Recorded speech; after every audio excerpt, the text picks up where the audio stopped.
पहला क्वेश्चन आपको दिख रहा होगा। पहला क्वेश्चन कहता है कि पर्वत एवं है ना ऊंचे पठारों पर किस प्रकार की बस्ती पाई जाती है। तो देखिए हम सब जानते हैं कि जो ऊंचे पठार और पर्वतों पर जो है, पहाड़ों पर जो है किस तरह की बस्ती पाए जाते हैं। तो आप लोग क्या लगा रहे होंगे कि सर सिरुनुमा, बिल्कुल ये तो आपने सिरुनुमा बिल्कुल सही दिए हैं, लेकिन यहां आपका क्या दिया भाई, रेखीय। तो आप लोगों को, बहुत सारे बच्चों को रेखीय बस्ती के बारे में नहीं पता होगा। तो रेखीय बस्ती कैसा होता है भाई, जो सड़क नदी, देखिए याद रखिएगा, ये सारे पॉइंट याद रखेंगे, सड़क नदी है ना, नहर है ना, सड़क नदी नहर, या आपका यानी किसका, नदी या नहर के किनारे जो बसा गांव होता है, जो बसा बस्ती होता है, उसी को हम लोग क्या कहते हैं, रेखीय बस्ती कहते हैं। यहां से आपका पेपर में पूछे जाते हैं कि सड़क के किनारे बसे किस प्रतिरूप में आएगा, तो रेखिक में आएगा। या आपका नदी के बारे में पूछेंगे तो भी आपका रेखिक में आएगा, नहर के बारे में पूछेंगे तो भी आपका रेखिक में आएगा। अब यहां आपका क्या है, वृत्ताकार के बारे में, तो याद रखिएगा किसी है ना, देखिए तालाब या झीलों है ना, ध्यान रखिएगा, तालाब है ना, तालाब या झीलों, ध्यान रखिएगा, तालाब या झीलों के चारों ओर, झीलों के चारों ओर बसा गांव को, चारों ओर बसा गांव को ही जो हम लोग क्या कहते हैं, वृत्ताकार है ना प्रतिरूप कहेंगे। अब याद रखिएगा बच्चों, ध्यान दीजिएगा, आप लोगों को सवाल पूछा जा सकता है, क्या पूछा जाता है भाई, वृत्ताकार के यानी तालाबों और झीलों के किनारे किस प्रकार की बस्ती पाई जाती है, किस प्रतिरूप के, तो वहां आपको याद लगाना क्या, वृत्ताकार होगा।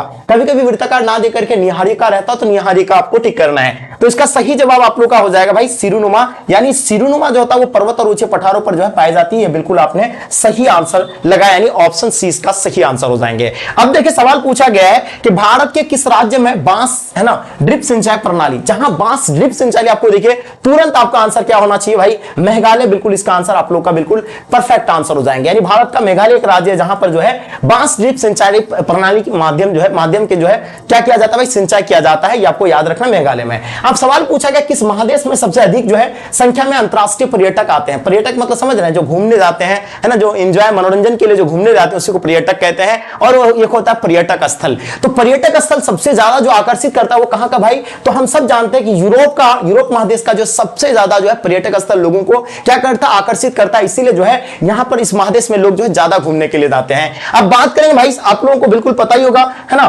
देखिए अगर पूछा जाए किस महादेश में सबसे ज्यादा अधिक जनसंख्या है, अधिक जनसंख्या अगर किस महादेश में है ये पूछा जाएगा तो याद बताइएगा किस महादेश में है, जल्दी बताइएगा। तो आप सभी को मालूम होना चाहिए एशिया का सबसे अधिक है, और दूसरा नंबर पे कौन आता है भाई, तो अफ्रीका आता है, और अफ्रीका में जो है जनसंख्या वृद्धि सर्वाधिक है। ये भी आपको याद रखना है। सवाल पूछा जा रहा है कि भारत के 4 महानगरों को जोड़ने वाली सड़क, देखिए भाई भारत के 4 महानगरों को जोड़ने वाली सड़क आप लोगों को बिल्कुल पता होना चाहिए। आपको याद होगा कि 4 महानगर कौन कौन सा आता है, दिल्ली आता है, कोलकाता आता है, चेन्नई यानी मुंबई, यानी ये चारों जो मिलकर के आपका क्या बनाता है, चतुर्भुज मार्ग बनाता है, आपको पता होगा। और इसको क्या कहा जाता है, इसका नाम क्या है, स्वर्णिम चतुर्भुज मार्ग। अगर आपसे पूछा जाए वो कौन 4 महानगरों को जोड़ता है, तो 4 महानगरों को जोड़ता है कौन कौन, तो चेन्नई हो जाएगा, कोलकाता हो जाएगा, दिल्ली हो जाएगा, मुंबई हो जाएंगे। अब इसका कुल लंबाई की अगर बात करेंगे, स्वर्णिम चतुर्भुज का कुल लंबाई की बात करेंगे तो 5800 प्लस समथिंग जो है इसका क्या है भाई, इसकी लंबाई, ये स्वर्णिम चतुर्भुज की लंबाई के बारे में बात करेंगे। ठीक है, चलिए अब देखना भाई, ध्यान दीजिएगा है ना, लॉरेंस सार क्षेत्र किसके लिए प्रसिद्ध है। यहां देख पा रहे हैं पूछा गया लॉरेंस सार क्षेत्र किनके लिए प्रसिद्ध है। ये काफी वेरी वेरी इंपॉर्टेंट क्वेश्चन है बच्चों, आप लोग बताइएगा। देखिए हम सब जानते हैं के लो एश के लिए है। अब बताइए कोयला का कितने प्रकार है भाई, बताइए सभी बच्चे बताएंगे, कितने बच्चे आप लोग आंसर दे रहे हैं, कोयला के कितने प्रकार है ना, कितने प्रकार है, और चारों प्रकारों का नाम आप लोगों को बता दें कि कितने प्रकार, इसका 4 प्रकार। अब उन चारों प्रकारों का नाम आप लोग कमेंट कीजिएगा। देखिए कितने बच्चे सही आप लोग दे पा रहे हैं, है ना, मैं सबका देखता हूं अभी, है ना, जल्दी बताइए फटाफट। अब देखना भाई, देखिएगा अंगूर की खेती, देखिए भाई अंगूर की खेती कहलाती है, यानी अंगूर की खेती को क्या कहलाती है, सबसे पहले आपको पता होना चाहिए अंगूर की खेती कौन सा है ना, भूमध्य सागरीय प्रदेश में होता है। तो ये भूमध्य सागरीय प्रदेश में होता है ना, किस तरह का प्रदेश में होता है, तो भूमध्य सागरीय प्रदेश में होता है, जहां पर खट्टर रसदार की कृषि की जाती है। तो उसी को हम वहीं पर जो है अंगूर की खेती होती है। अब अंगूर की खेती को क्या कहा जाता है, तो आप लोगों को पता होगा विटीकल्चर कहा जाता है। अंगूर की खेती को क्या कहा जाता है भाई, विटीकल्चर कहा जाता है। पीसीकल्चर यानी मत्स्य उत्पादन के, यानी मत्स्य उत्पादन के है ना, मत्स्य उत्पादन को क्या कहा जाता है भाई, मत्स्य उत्पादन को ही क्या कहा जाता है, मत्स्य उत्पादन को यानी पीसीकल्चर कहा जाता है। सीरीकल्चर रेशम के उत्पादन को, रेशम के उत्पादन को यानी क्या कहा जाता है भाई, सीरीकल्चर, रेशम के उत्पादन को है ना सीरीकल्चर कहा जाता है। बच्चों ये आपको याद रखना है, मतलब रेशम के उत्पादन को सीरीकल्चर कहा जाता है, पीसीकल्चर यानी मत्स्य उत्पादन के है ना उत्पादन को क्या कहा जाता है भाई, पीसीकल्चर। विटीकल्चर अंगूर की खेती को जो है वो विटीकल्चर कहा जाता है। अब सवाल है कि जियोग्राफिया यानी जियोग्राफिया जेनेरालियस के लेखक जो है वो कौन है? तो ये आपका कुमारी सैंपल हो जाएगा, बनानिस, रेडजल या डार्विन। तो हम सब जानते हैं कि यानी वारेनिस जो है इसका सही जवाब हो जाएगा, यानी इसका आंसर आप लोग का बिल्कुल परफेक्ट हो जाएंगे। रेडजल पता ही होगा कि मानव भूगोल का जनक कहा जाता है, रेडजल को मानव भूगोल का, यह आप लोगों को बिल्कुल मालूम होनी चाहिए, मानव भूगोल का जनक कहा जाता है। चलिए आगे देखिए, सवाल देखना है, ध्यान दीजिएगा। बिहार के किस लोगों के किस भाषा परिवार के समूह से संबंधित है? तो बिहार के किस लोग है ना, किस भाषा परिवार के, यानी देखिए बिहार के लोगों में जो किस भाषा परिवार है, यहाँ बहुत तरह के भाषा परिवार है, लेकिन सबसे ज्यादा आपसे पूछा गया है ना, बिहार के लोग किस भाषा परिवार समूह से संबंधित आता है? तो याद रखिएगा वो आपका द्रविडियन में आ जाएंगे। किस में आ जाएगा बच्चों? वो द्रविडियन में आ जाएंगे, ये चीजें नोट कर लीजिएगा। चलिए अब देखिए भाई, अंकलेश्वर क्षेत्र, जो कि हम सब जानते हैं कि अंकलेश्वर क्षेत्र ये किनके लिए जो है प्रसिद्ध है, तो है ना, ये तो हम सब जानते हैं पेट्रोलियम के लिए, और आपको पता ही होगा ये अंकलेश्वर कहां पे स्थित है। तो बच्चों याद रखिएगा, ये अंकलेश्वर वाली भाई बात जहां आ जाए तो याद रखिएगा आपका सीधा सीधा आंसर गुजरात आपको टिक कर देना है, यानी गुजरात में इसका सही जवाब आपका गुजरात हो जाएंगे। किस पंचवर्षीय योजना की अवधि जो है 2007 से लेकर के 2012 तक का माना जाता है? सब देखिए, पंचवर्षीय योजना जो होता है वो कितने साल का होता है? 5 साल का होता है। और पहला पंचवर्षीय योजना कब हुआ था? यह आप लोग का पेपर में पूछा गया, प्रथम पंचवर्षीय योजना। तो बच्चों हम सब जानते हैं कि 1951 से लेकर के 1956 तक जो है पहला पंचवर्षीय योजना हुआ था, है ना। इसमें जो प्रथम पंचवर्षीय योजना है कितना, 1951 से 56 तक, दूसरा 56 से 61, तीसरा 61 से 66 तक। यानी पंचवर्षीय योजना क्या होता है कि एक योजना बनाया जाता है, क्या क्या इन 5 साल के अंदर काम क्या क्या करना है, उन सबका योजना है ना बनाया जाता है, इसी को कहते हैं पंचवर्षीय योजना। चलिए भाई अब देखेंगे किस पंचवर्षीय योजना 2007 से लेकर 2012 तक का था, तो वो था आपका कौन सा पंचवर्षीय योजना? तो वो आपको बच्चों याद रखना है, क्या हो जाएंगे? 11वीं पंचवर्षीय योजना, जो का अवधि जो था यानी समय जो था 2007 से लेकर 2012 तक का था। ठीक है, चलिए भाई बहुत बढ़िया, आगे देखेंगे। सवाल पूछा जा रहा है, रावा भाटा परमाणु ऊर्जा संयंत्र कहां पे स्थित है? देख पा रहे हैं, रावा भाटा परमाणु ऊर्जा संयंत्र के बारे में आप लोगों को बताना है। मुझे उम्मीद है कि इसका आंसर आप लोग बिल्कुल अच्छे से देंगे। देखिए भाई बात किसकी हो रही है? रावा भाटा परमाणु ऊर्जा की बात हो रही है। तो याद रखिएगा रावा भाटा परमाणु ऊर्जा की बात करेंगे तो ये कहां पे है? राजस्थान में है। और पता है आप लोगों को सबसे पहला है ना प्रथम नाभिकीय ऊर्जा है ना केंद्र कहां पर स्थापित किया गया था? आप लोगों को मालूम है तो बताइए, नहीं मालूम है तो आपको बता दें कि सबसे पहले स्थापित किया गया था तारापुर में, जहां पे है ना तारापुर यानी कहां पे? महाराष्ट्र में। और नरोडा नाभिकीय ऊर्जा केंद्र कहां पे स्थित है? कमेंट कीजिएगा, नरोडा नाभिकीय ऊर्जा केंद्र के बारे में कमेंट कीजिए जल्दी फास्ट। सवाल देखिएगा, ध्यान दीजिएगा बच्चों, निम्नलिखित में से कौन सा एक रेशेदार फसल नहीं है? देखिए आप लोगों को पता है रेशेदार फसल किसको कहा जाता है? जिससे है ना कपड़ा बनाया जाता है, रस्सी वगैरह बनाया जाता है, उसको रेशेदार फसल कहेंगे। अब इसमें से पूछा जा रहा है कि नहीं है, तो कपास से तो हम लोग जानते हैं कपड़ा बनाया जाता है, ये रेशेदार फसल ही है ना। उसके बाद मेस्टा इससे भी बनाया जाता है, जूट से भी बनाया जाता है, लेकिन कॉफी एक क्या है? एक पेय फसल है। ये क्या भाई? एक पेय फसल है। और ये बिल्कुल इसका आंसर आप लोग का जो होगा बच्चों, इसका आंसर आपका क्या हो जाएंगे? यानी ऑप्शन आपका बी इसका सही जवाब हो जाएंगे, कॉफी। ठीक है, आगे देखिए सवाल देखना कि किस वर्ष है मानव की जनसंख्या 6 अरब हो गया था? देखिए किस वर्ष जो है मानव की जनसंख्या 6 अरब हो गया था बच्चों? तो ये आप लोग याद रखिएगा 1999 में मानव की जनसंख्या कुल जो है कितना? 6 अरब हो गया था, इसका सही जवाब है। आगे देखिए सवाल है कि निम्न से कौन एक उत्तर पूर्वी भारत के दक्षिणतम राज्य है? देखिए उत्तर पूर्वी भारत के आपसे दक्षिणतम राज्य के बारे में पूछा गया है। तो देखिए उत्तर पूर्वी भारत का राज्य कौन कौन सा, किसकी बात कर रहे हैं? तो देखिए भाई उत्तर पूर्वी भारत के राज्य की बात हो रही है। तो यहां से इसका दक्षिणतम भाग जो आपका दक्षिण है ना, दक्षिण का जो आपका यानी क्या पूछा जा रहा है? उत्तर पूर्वी भाग। तो आपको पता है उत्तर पूर्वी भाग ये हो गया भारत का, है ना। आप देखिए सॉरी, हाँ उत्तर पूर्वी भारत आपका ये हो गया, मतलब ये वाला भाग उत्तर पूर्वी भारत है ना क्षेत्र होगा, ये वाला भाग को यानी पता ही होगा आपको। ठीक है, यहाँ तो सही से नहीं बन पा रहा, मैं तुमको बता रहा हूं।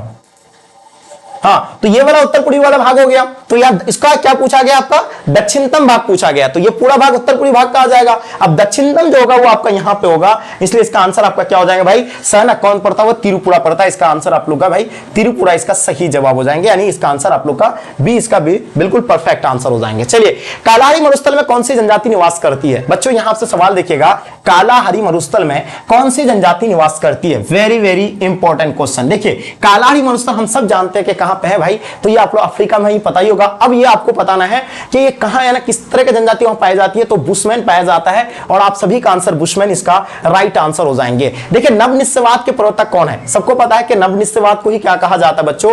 नवनिश्चयवाद को ही क्या कहा जाता है? रूको और जाओ निश्चयवाद कहा जाता है। रूको और है ना जाओ निश्चयवाद कहा जाता है बच्चों, याद रखिएगा। रूको और जाओ निश्चयवाद भी इसी को कहा जाता है, ये आप लोग याद रखिएगा। ठीक है, अब हम बात करें तो इसका आपका आंसर क्या हो जाएगा? इसको प्रवर्तक किसको कहते हैं? इसका प्रवर्तक कहते हैं ग्रिफिथ टेलर। कभी कभी आपका टेलर सिर्फ दिया हुआ रहता है, कभी कभी आपका ग्रिफिथ रहता है, याद रखिएगा ग्रिफिथ रहे या टेलर रहे आपका आंसर सेम हो जाएंगे। चलिए आगे देखिए, निम्नलिखित में से कौन सा राज्यों में गोंडवाना कोयला, देखिए भाई कोयला के बारे में आपसे पूछा गया है, ये गोंडवाना कोयला के लिए जो प्रसिद्ध, तो हम सब जानते हैं कि झारखंड जो है गोंडवाना कोयला के लिए, और इसका सही जवाब आपका झारखंड बच्चों, आपका आंसर करेक्ट हो जाएंगे। चलिए अब देखिए निम्न में से कौन सा सबसे महत्वपूर्ण जूट उत्पादक क्षेत्र है। अब देखिए जूट उत्पादक क्षेत्र है ना, अपना भारत का सबसे अधिक जूट उत्पादक कहां पे होता है, तो आप लोगों को पता होगा कि पश्चिम बंगाल में, है ना, सबको पता है कि पश्चिम बंगाल, ये आप लोग नोट कर लीजिएगा भाई, पश्चिम बंगाल में सबसे ज्यादा जो है जूट का उत्पादन होता है। और याद रखिएगा जूट उत्पादक क्षेत्र आपको पूछा गया तो वो कौन सा मैदान है भाई, तो गंगा डेल्टा, और ये बिल्कुल इसका सही आंसर हो जाएंगे। अगर देश की बात करें तो सबसे अधिक जो है जूट कहां पे, कौन सा देश में उत्पादन होता है, तो बांग्लादेश का, याद रखिएगा, है ना, ये सारी चीज आप लोग नोट कर लीजिएगा। मेघानगर की जनसंख्या कितना होता है, देखिए एक तो आप लोगों से क्या पूछा जाता है, मिलियन, है ना, मिलियन सिटी के बारे में पूछे जाएंगे। तो मिलियन सिटी में क्या होता है, जहां 10 लाख से अधिक जनसंख्या पाया जाता है उसको हम मिलियन सिटी कहते हैं। और वही मेघानगर अगर पूछा जाए तो जहां जो है आपका 50 लाख से अधिक होगा, यानी 1 करोड़, है ना, ये 50 लाख से अधिक होगा तो उसी को हम लोग क्या कहते हैं भाई, तो वहां उसको मेघानगर जनसंख्या कहते हैं, यानी इसका आंसर आपका बी हो जाएंगे। चलिए अब सवाल पूछा गया फरीदाबाद किस राज्य की, है ना, फरीदाबाद के बारे में बताइएगा, फरीदाबाद किस राज्य की एक शहर है जो कि आप लोगों को बताना है, इसका आंसर क्या हो जाएगा। मोस्ट इंपॉर्टेंट क्वेश्चन है, मुझे पता है कि इसका आंसर आप लोग बच्चों बहुत अच्छे से लगाएंगे। देखिए उत्तर प्रदेश तो नहीं होगा आपका, पंजाब भी नहीं होगा, राजस्थान नहीं होगा, हरियाणा का होगा, यानी इसका सही जवाब आप लोग का बच्चों हरियाणा बिल्कुल इसका करेक्ट आंसर हो जाएंगे। चलिए, है ना, क्वेश्चन देखिएगा, गेहूं की खेती के लिए आदर्श तापमान कितना होना चाहिए भाई, गेहूं की खेती के लिए जो टेम्परेचर जो होनी चाहिए वो मिनिमम कितना होना चाहिए, सबको मालूम होनी चाहिए 10 डिग्री सेल्सियस से लेकर के 20 डिग्री जो है किसका, गेहूं के लिए, जो गेहूं की खेती के लिए जो है टेम्परेचर जो है बढ़िया होता है। ठीक है, तो ये आप लोग नोट कर लीजिएगा, ऑप्शन आपका कौन सा हो जाएगा भाई, ऑप्शन आप लोग का बी बिल्कुल सही जवाब है। ठीक है, चलिए बहुत बढ़िया। अब हम लोग को देखना है सवाल क्या पूछा गया है कि सरदार सरोवर परियोजना किस नदी पर है। बाबू ध्यान दीजिएगा, सवाल क्या पूछा गया, सरदार सरोवर परियोजना के बारे में पूछा गया है, नर्मदा नदी पर, गंगा नदी पर, कोसी नदी पर या दामोदर नदी पर। तो सरदार सरोवर परियोजना आपका जो है नर्मदा नदी पर है, इसका आंसर आप लोग का ऑप्शन आपका ए जो है बिल्कुल बच्चों परफेक्ट आंसर हो जाएंगे। बाबूवदन पहाड़ी कहां पर स्थित है, देखिएगा वेरी वेरी इंपॉर्टेंट क्वेश्चन है बच्चों, वेरी वेरी इंपॉर्टेंट प्रश्न है, जल्दी से लगाइएगा। बाबूवदन पहाड़ी के बारे में आप लोगों को बताना है माय डियर। चलिए देखिए, अगर बात करें बाबूवदन पहाड़ी की बात करेंगे तो आप सबको पता होगा कि ये कहां पे है, कर्नाटक में, है ना, तो इसका सही जवाब आप लोग का कहां हो जाएगा, कर्नाटक बच्चों, इसका राइट जवाब हो जाएंगे। चलिए अब हम लोग देखेंगे नेक्स्ट सवाल, देखिएगा सवाल पूछा जा रहा है कौन सा शहर तमिलनाडु का मैनचेस्टर, है ना, कहा जाता है, यानी कौन सा शहर को तमिलनाडु का मैनचेस्टर कहा जाता है। तो डियर हम सब जानते हैं कि तमिलनाडु का मैनचेस्टर किसको कहा जाता है, तो याद रखिएगा कोयम्बटूर को तमिलनाडु का मैनचेस्टर कहा जाता है। किसको, कोयम्बटूर को तमिलनाडु का मैनचेस्टर कहा जाता है, नोट कर लेंगे। ठीक है, चलिए आगे देखिए, पनामा नहर जोड़ता है पनामा नगर को। देखिए भाई पनामा नहर की बात हो रही है, किनको कहां से जोड़ता है, तो याद रखिएगा पनामा नहर जो जोड़ता है वो पनामा नगर को, है ना, पनामा नगर को कहलाता है, क्या कहलाता है, यानी कोलोन से, है ना, ये भाई जोड़ता है किसको भाई, कोलोन से, और पनामा नगर को कहा जाता है कोलोन, है ना। तो इसका सही जवाब आप लोग का ऑप्शन, है ना, क्या हो जाएंगे भाई, बी बिल्कुल राइट आंसर हो जाएंगे, है ना। चलिए अब हम लोग नेक्स्ट सवाल देखेंगे, संदेशों का आदान प्रदान क्या कहलाता है। देखिए सवाल पूछा गया भाई संदेशों का आदान प्रदान। देखिए हम लोग पढ़े थे परिवहन वाला चैप्टर में, वेरी वेरी इंपॉर्टेंट क्वेश्चन है, ध्यान दीजिएगा। हम लोग पढ़े थे परिवहन वाला चैप्टर में, जो कि परिवहन के बारे में आप लोगों को, बहुत सारे बच्चों को पता होगा परिवहन के बारे में आप लोग को, और संचार के बारे में। देखिए ये पढ़े थे ना, परिवहन एवं संचार, है ना, तो आप लोगों को बहुत अच्छे से बताया था संचार और परिवहन के बारे में। देखिए परिवहन क्या होता है, जब किसी व्यक्ति या है ना, किसी व्यक्ति या वस्तु को एक स्थान से दूसरे स्थान तक उसको, है ना, पहुंचाया जाता है, यानी इसको भेजा जाता है, उसी को हम लोग क्या कहते हैं, परिवहन कहते हैं। उसी तरह आपका संचार में क्या होता है कि सूचनाओं का जो आदान प्रदान कहते हैं उसको हम लोग क्या कहते हैं, संचार कहते हैं। तो वो आपका सूचनाओं के बारे में पूछा गया, यानी संदेशों का आदान प्रदान जो होगा आपका, यानी संचार हो जाएंगे। अब परिवहन के बारे में आपको पता है परिवहन कितने प्रकार के होता है, 4 प्रकार का होता है, जो कि आप लोग नोट कर लीजिएगा। कितने प्रकार का होता है बच्चों, याद रखिएगा 4 प्रकार का होता है, वायु परिवहन, है ना, जल परिवहन, स्थल परिवहन, उसके बाद आपका पाइपलाइन परिवहन। सबसे महंगा परिवहन जो होता है बाबू, सबसे महंगा परिवहन होता है एक वायु परिवहन, याद रखिएगा, सबसे महंगा परिवहन वायु, और सबसे सस्ता परिवहन आपका जल परिवहन होगा। ठीक है, याद रखिएगा सबसे महंगा वायु परिवहन, सबसे सस्ता जल परिवहन, चारों परिवहन का नाम याद रखना है, और इसका आंसर आपने तो बिल्कुल सही लगाया है। चलिए अब सवाल पूछा जाए एशियन कहां पे भाई, तो याद रखिएगा ये एशियन के बारे में पूछा गया, वेरी वेरी इंपॉर्टेंट क्वेश्चन है, जल्दी से बताइएगा माय डियर। देखिए एशियन की अगर बात करें तो ये जर्मनी में स्थित है, इसका सही जवाब आप लोगों का जर्मनी बच्चों बिल्कुल राइट आंसर हो जाएंगे। चावल और धान की खेती क्या कहलाता है भाई, देखिए चावल और धान की खेती को क्या कहते हैं, रोपण कृषि कहते हैं, बिल्कुल नहीं। रोपण कृषि तो आप लोग जानते हैं कि रोपण रोपण कृषि हम लोग किसको कहते हैं, कॉफी, है ना, कॉफी हो जाएगा, उसके बाद आपका है ना कोको हो जाएगा, मतलब जो एक बार है ना जिसको उत्पादन करने के बाद जो है ना 1 से 2 साल तक उससे फसल लेते हैं, कोको हो जाएगा, रबर हो जाएगा, उसके बाद आपका क्या हो जाएगा भाई, चाय हो जाएगा, है ना, चाय हो जाएगा, मतलब एक ही तरह का फसल की जाती है इसमें, जिसको एकल कृषि भी कहा जाता है ये रोपण कृषि को, और ये आपका जो है नहीं होगा, ठीक है ना, क्योंकि यहाँ आपका चावल धान की खेती पूछा है। ट्रक कृषि क्या होता है, जो कि आप लोगों को पता होगा, ट्रक कृषि को किसको कहते हैं, जो खास करके शहर के निकट यानी बाजार के निकट जो है मतलब जिस तरह की खेती की जाती है जिसमें फल फूल सब्जी को जो है ट्रक में लाद करके मार्केट तक पहुंचाया जाता है, उसको ट्रक फार्मिंग कृषि कहते हैं। और एक खास करके शहर के ही है ना नजदीक जो है ऐसे कृषि की जाती है। उसके बाद भूमध्य सागरीय कृषि वैसे कृषि जिसमें है ना कहां पे होता है ऐसे कृषि जहां खट्टे रसदार की फसलों की जाती है, कहां पे भाई भूमध्य कृषि में। इसमें आपका जो है किया जाता है अनानास का किया जाता है, याद रखिएगा यहाँ पर कौन कौन सा फसल उगाया जाता है भाई, अनानास, यानी जो खट्टे रसदार की फसल होगा, शाखान अनानास हो जाएगा,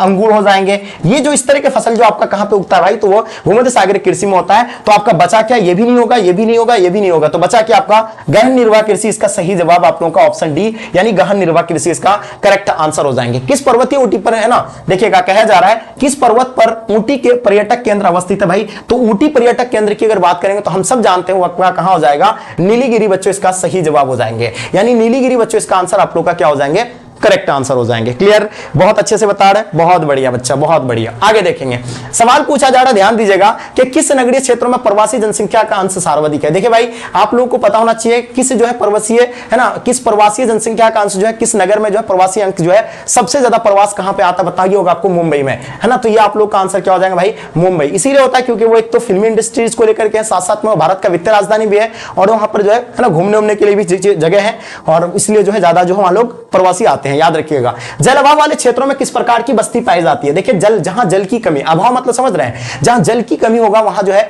लोग रहना पसंद करेंगे, बिल्कुल नहीं। जल अभाव वाले क्षेत्रों में किस प्रकार का होगा, सघन बस्ती होगा, बिल्कुल नहीं होगा। वहां पर आपको जो होगा बच्चों प्रकीर्णन बस्ती देखेंगे, मतलब वहां आपको सघन नहीं दिखेंगे, वहां आपको विरल दिखेंगे, है ना, विरल दिखेंगे, यानी दूर दूर घर दिखेंगे। पानी के अभाव की वजह से लोग जहां उसको अनुकूल लगेगा वहीं लोग ज्यादा बसते हैं, ये आपको याद रखिएगा। तो ये आपका आंसर क्या हो जाएगा भाई, ऑप्शन आपका बी इसका सही जवाब हो जाएंगे। अब देखिए खरीफ फसल की ऋतु क्या है ना, खरीफ फसल की बात कर रहे हैं तो याद रखिएगा जो खरीफ फसल होती है भाई, तो आप सबको पता होगा खरीफ फसल, आप लोग 5 खरीफ फसल का नाम बताइए। देखिए आप लोग इतना सिंपल क्वेश्चन पूछा हुआ है मेरे द्वारा, 5 खरीफ फसल का नाम बताइए, एकदम बताइए फटाफट, 5 खरीफ फसल का नाम, फसल के नाम, 5 खरीफ फसल के नाम बताइए। ये सभी बच्चे लगाएंगे, फटाफट दीजिए। अब भाई ये जो होता है जून से है ना अक्टूबर तक भी होता है, सितंबर तक, लेकिन यहाँ आपका ऑप्शन में सितंबर तक ही दिया हुआ है, लेकिन जून से अक्टूबर तक होता है ना, ये आपको याद रखना। इसका सही जो है आपका आंसर बिल्कुल ऑप्शन डी हो जाएंगे, ये चीजें नोट कर लीजिएगा। आगे देखिए सवाल देखना है, ध्यान दीजिएगा भाई। सवाल पूछा गया ब्राजील के कॉफी बागान को, यानी ब्राजील में जो कॉफी बागान होता है उसको क्या कहा जाता है। देखिए ब्राजील में जो कॉफी बागान होते हैं उसको फेजेंडा के नाम से जाना जाता है बच्चों। ये आप लोगों का आंसर जो है बिल्कुल सही जवाब हो जाएंगे, यानी करेक्ट आंसर हो जाएंगे। क्लियर, यानी क्या कहा जाता है, फेजेंडा कहा जाता है। ब्राजील में कॉफी बागान को फेजेंडा कहा जाता है, ये आप लोग नोट कर लीजिएगा। देखिए बिस्कुट उद्योग किस प्रकार का उद्योग संबंधित है भाई, हम सब जानते हैं बिस्कुट उद्योग के बारे में, आप लोगों को पता होगा, वेरी वेरी इंपॉर्टेंट क्वेश्चन है। आप लोगों को मालूम होगा बिस्कुट जो होता है वो आपका क्या सीधा सीधा उपभोक्ताओं तक पहुंचाता है, जिसको हम लोग खरीद करके जो है खाते हैं, यानी कस्टमर तक सीधा पहुंचाता है। ये आपका बिस्कुट उद्योग क्या करते हैं भाई, ये उपभोक्ताओं तक पहुंचाते हैं, उपभोक्ता उद्योग हो जाएगा। ये आपने बिल्कुल सही लगाए। चलिए आगे देखिएगा, बाह्यस्रोतीकरण पता ही होगा आपको, ये पंचम क्रियाकलाप में आता है। बाह्यस्रोतीकरण क्या हो जाएंगे भाई, ये बताइएगा, बहुत ही इंपॉर्टेंट क्वेश्चन है, वेरी वेरी इंपॉर्टेंट क्वेश्चन है ना। तो मुझे लगता है कि आप लोगों को पता होगा, ये दक्षता सुधारने में होगा, उसके बाद कीमतों को घटाने में भी होता है, विकासशील देशों में होता है। तो इसका सभी का सभी आप लोग का आंसर बच्चों इसका करेक्ट आंसर हो जाएंगे, यानी इसका आंसर आपने अगर डी लगा दिए हैं तो बच्चा आपका आंसर बिल्कुल ऑप्शन डी इसका करेक्ट हो जाएंगे। अब माय डियर ये बताइए कि हाँ आप लोगों को मेरे द्वारा देखिए आपको ज्योग्राफी में 70 क्वेश्चन दिखेंगे। कितना भाई एग्जाम है 70 में से आपको 35 क्वेश्चन का ही आंसर देना है। तो मैं सोचा कि चलो आज आप लोग का 35 ही प्रश्न का टेस्ट लिया जाए। तो आप लोग बताइए कि इन 35 में से खुद से कितने क्वेश्चन को आप लोग ने सॉल्व किए हैं, ये आप मुझे कमेंट कीजिएगा। और जो बच्चे अभी तक चैनल को आप लोग सब्सक्राइब नहीं किए हैं, चैनल को सब्सक्राइब कर ले और साथ साथ में अपने अपने दोस्तों के साथ भी शेयर कर देंगे, ताकि इससे आपके दोस्त लोगों को भी हेल्प हो पाएंगे। अब डियर एक चीज और बताइएगा आप लोग, है ना,